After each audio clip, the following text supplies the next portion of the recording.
All right, we got our gumbo cooking. Cake's cooling down. We're gonna make some French bread because you gotta have some bread to dip into this gumbo we got. And I'm not a bread baker, so I'm gonna watch him. I said I'm not a baker, but this is where I do take my chances. So on our mixer, stand mixer with our dough hook, active yeast, we're gonna use 2 teaspoons.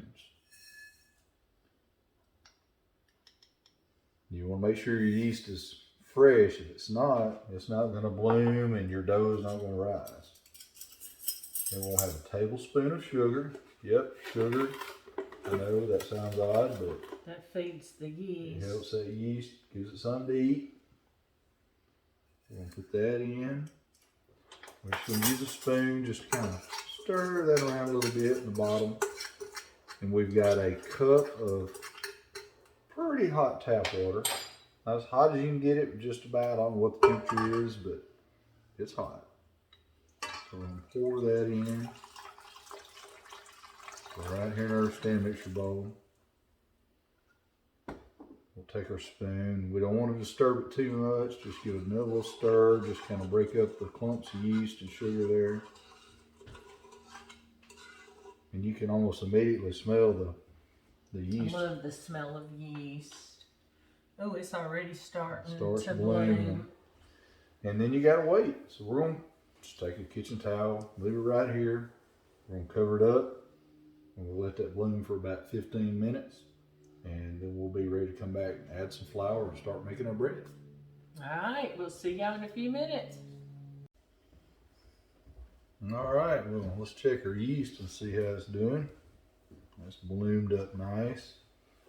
Let's see. Oh, how pretty. Smell that. That smells good, y'all. See how it's bloomed. It's all frothy.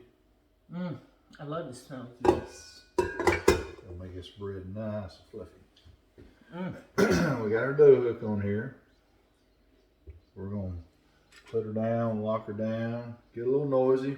We're going to add 2.5 cups of bread flour in like 3 batches, and we're going to knead it for about 5 to 7 minutes. Let's get this started slow. And we'll get some flour in here.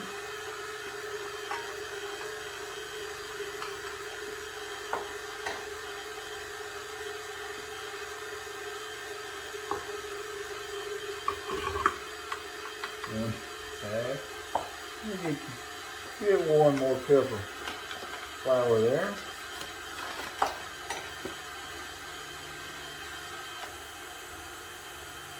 Just going.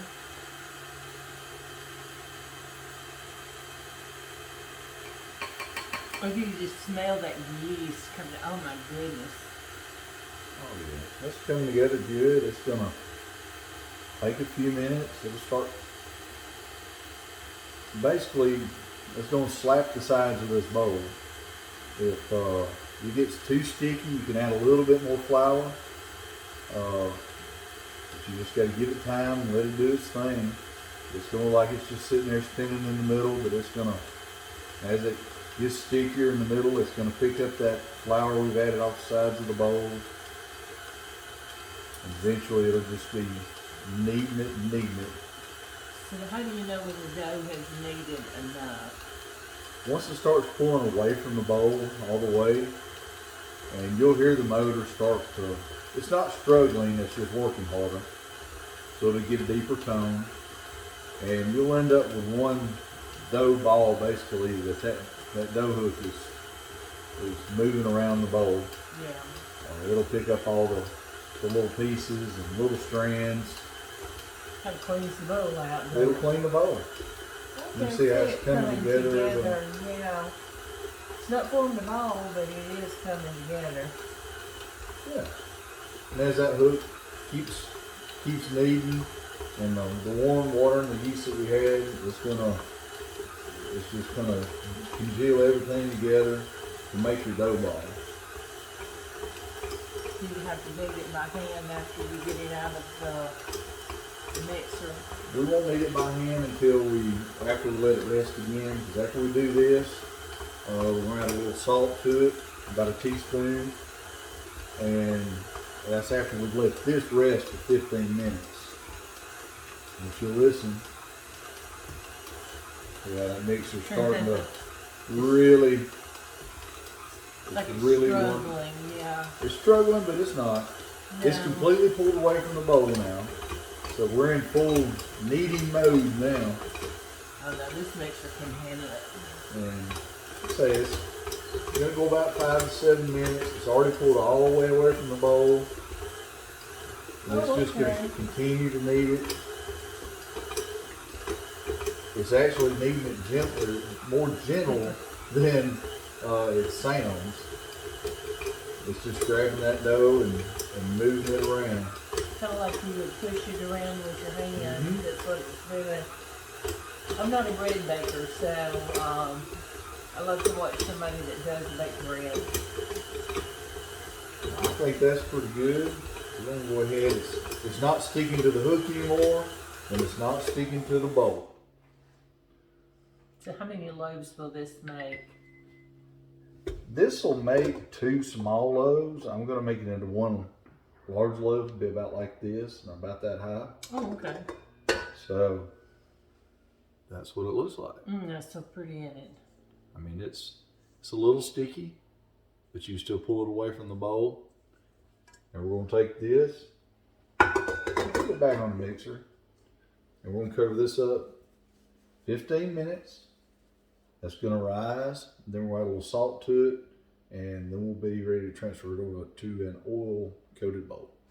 And then we'll let it rise from there. Let it rise from there for about 30, 40 minutes, and then we'll be ready to cook. Okay, sounds good. Go stir the gumbo.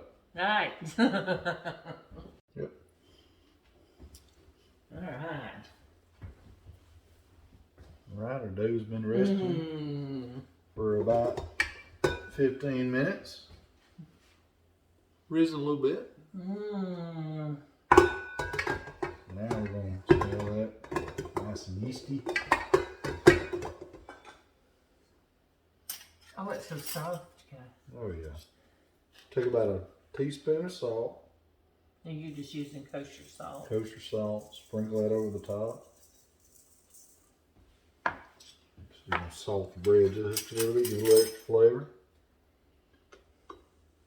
And we're going to just knead this on low for about a minute. And then we'll transfer it over to a oil bowl. Doesn't take much. If you want to put it in and turn it to coat. That kind of keeps it from getting crusty when it rises, doesn't it? It will, and then it'll help also when it cooks. It'll give that golden color on the outside. Oh yeah. We'll let this go for a minute.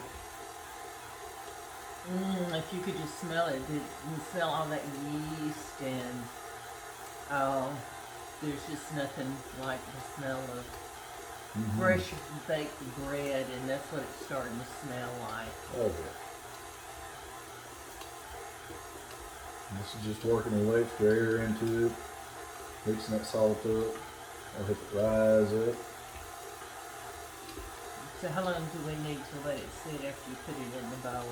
After we put it in the bowl, it'll sit about 35 minutes.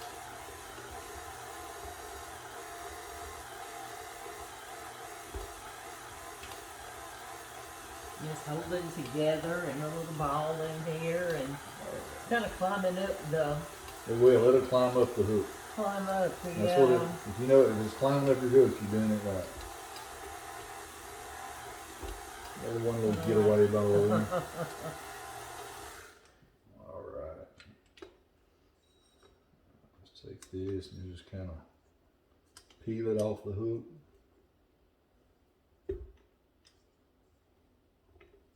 Wow. And just clean that Comes off. bowl right Just out. clean. So we'll take that. Soft and fluffy. Just been around it in this bowl that we just oiled. Get it good and coated.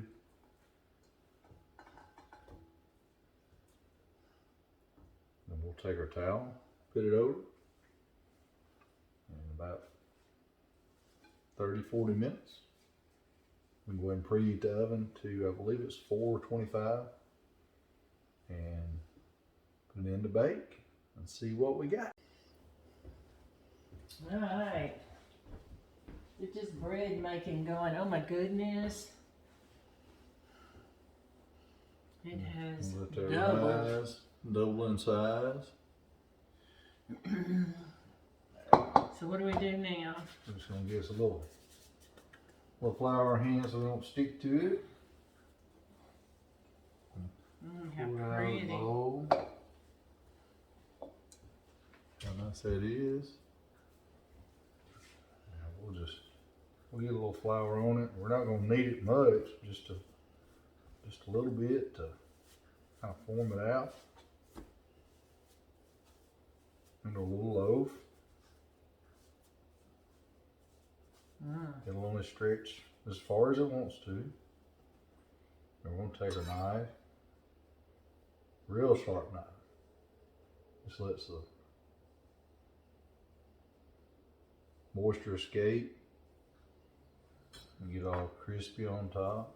Put just a few slits on there. Yeah. In a greased pan. Lay that on a pan, just hold it a little bit so it don't stick. And then go over here and put it in the oven. So how long do we bake it for? About 25 minutes. Just watch it. Put your little water in a oven safe bowl in the bottom and hold the moisture in, keep it from getting too dry. And we'll let it go. And we'll be ready to eat. Ready? All right, I'm ready. I'm ready. I'm ready. Got the bread out of the oven and it is so beautiful. Look at that fresh, homemade French bread. He's gonna slice that up and we are going to serve up our gumbo with some rice we made. And we've got our cake sliced and we're gonna feed this young man here. That's my husband Paul, Chris's father. Oh, and it smells so good. If y'all could just smell in here. I know I've been saying that, but it does. Oh, what a pretty crumb on that bread. Thank you. You need some butter, don't you? Sure. Here we go. There's just some butter and a butter knife. Let's have a little bite of bread. I haven't tried the bread. Y'all did good. You like that? Come home from work and have this wonderful meal ready for you. Get you a day when you don't have anything to do. Spend it in the kitchen, cook for your family. If you don't eat it that day, you've got it the next. Did y'all show him your cake? Mm-hmm. Mardi Gras cake? Mm-hmm. Oh, that bread is fabulous. This has been a delicious day. Everything is good. Chris, I thank you. Appreciate you for coming and cooking and spending the day with me. It was fun. And now the best part begins. That's right. We get to eat. I'm glad you enjoyed it. You need a good meal after you come home from work. That's right.